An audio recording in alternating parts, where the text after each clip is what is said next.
గొల్లప్రోల్లో సుమారు 300 సంవత్సరాల చరిత్ర గల శ్రీ విష్ణాలయంలో ధ్వజస్తంభం పునః ప్రతిష్టాపన కార్యక్రమం వైభవంగా జరిగింది. కార్యక్రమానికి తెలుగుదేశం పార్టీ రాష్ట్ర అధికార ప్రతినిధి పిఠాపురం మాజీ ఎమ్మెల్యే వర్మ పాల్గొన్నారు. స్వామివారిని దర్శించుకుని పూజలు నిర్వహించారు. ఈ కార్యక్రమంలో గండ్ర సుబ్బారావు, శ్రీరామ్ మాణిక్యం, బస్సా సత్యనారాయణ తదితరులు పాల్గొన్నారు.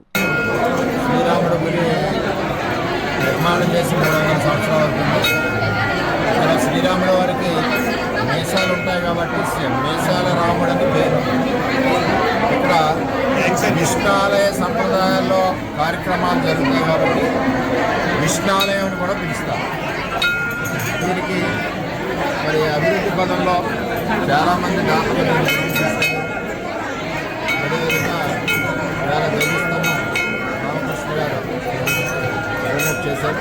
అది చాలామంది పెద్దలందరూ కూడా ఇక్కడ డొనేట్ చేశారు.